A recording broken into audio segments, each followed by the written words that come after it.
Je suis très heureux de vous retrouver dans cette vidéo pour une toute nouvelle thématique qui concerne la relation de couple.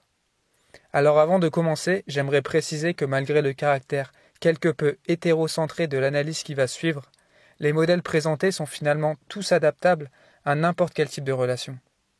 Enfin, je vous prie de ne pas croire mot pour mot tout ce que je vais dire. Cela repose sur des réflexions tout à fait personnelles. Alors gardez votre libre arbitre et prenez seulement ce qui résonne en vous. Tout au long de cette vidéo, je vais faire le parallèle entre deux types de couples que je vais nommer d'une part le couple princier et d'autre part le couple royal. Pour commencer, j'aimerais revenir sur les raisons qui m'ont amené à qualifier ainsi ces deux visions du couple. Pour cela, je me suis appuyé sur les représentations collectives héritées de récits historiques, de films ou encore de contes de fées. Le prince est une figure fortement connotée à travers les époques. Fort, courageux, parfois charmant, il démontre avant tout un instinct protecteur hors pair. La princesse, elle, est belle, douce et sensible, mais aussi très dévouée à son mari. Chacun joue son rôle à merveille, usant de stratagèmes pour correspondre à une certaine image et attirer ainsi sa flamme jumelle. Le couple princier se caractérise par un amour passionnel, où les émotions sont intenses, mais aussi très instables. Par leur lot de surprises, de cadeaux et de preuves d'amour en tout genre, le couple princier forme une relation dans laquelle les égos cherchent à être flattés.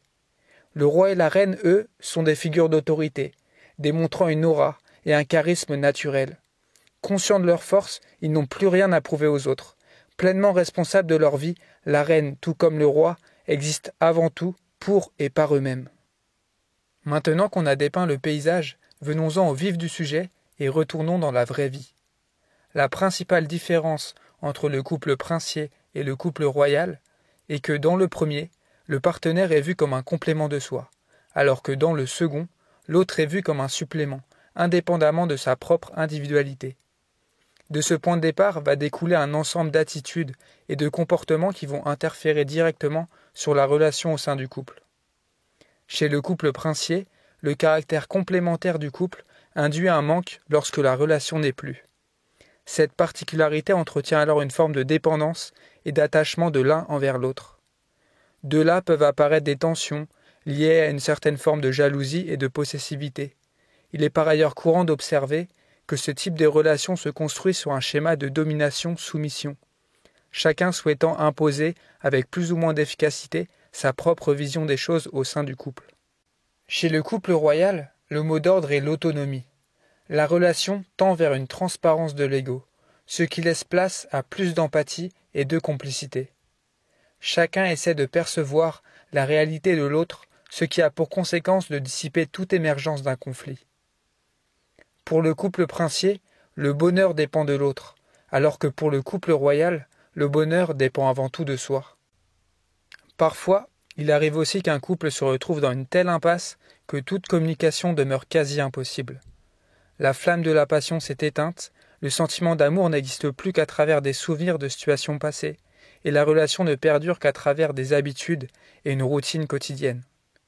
Dans ce genre de situation, il n'est pas rare de voir les membres du couple tenter de faire perdurer coûte que coûte la relation par peur de manquer et de faire face à une période d'inconnu. Cette situation est un exemple typique d'une relation qui s'est construite à travers les représentations du couple princier, où chacun cherche plus ou moins consciemment à combler un manque intérieur via la relation de couple. L'homme et la femme n'existent qu'à travers le regard de sa moitié. La fin du couple est alors vécue comme un déchirement, une fragmentation identitaire dont la souffrance est telle que les partenaires se refusent d'accepter ce qui paraît être inéluctable. Pour un couple royal, la fin d'une relation se vit différemment. Bien que la situation puisse laisser apparaître une forme de nostalgie, de colère ou bien de tristesse, ces émotions restent passagères. En quelque sorte, les émotions ne prennent plus l'ascendant sur la réalité de la relation. Les changements sont alors mieux acceptés et l'état d'amour demeure. Et finalement, si l'on changeait de perspective, une des plus belles preuves d'amour ne serait-elle pas de laisser s'en aller l'être aimé lorsque la situation l'exige ? Maintenant que je vous ai décrit grosso modo la vision des deux couples, je vous propose un petit exercice. Je vais vous lire 2 citations, chacune représentant une vision différente du couple. Après les avoir écoutées, choisissez celle qui vous parle le plus et selon son appartenance, cela pourra vous éclairer sur le modèle dans lequel vous vous situez à l'heure actuelle. Première citation. L'amour fait se rencontrer et se heurter deux plaisirs essentiels mais contraires. Le plaisir de s'attacher et le plaisir d'être libre. Seconde citation. L'amour est un fleuve où les eaux de deux rivières se mêlent sans se confondre. Avant de conclure, je me suis permis d'inclure un résumé synthétique sur ce qui a pu être dit dans cette vidéo. Alors si vous le souhaitez, vous pouvez mettre la vidéo sur pause lorsque le tableau de synthèse apparaîtra juste à la fin de cette phrase.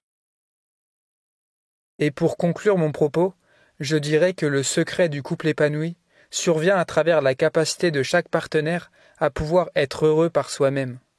La relation au sein du couple, alors dénuée de toute manipulation inconsciente, devient suffisamment authentique afin que l'homme et la femme puissent s'élever mutuellement. Encore un grand merci pour votre écoute et n'oubliez pas, restez conscient.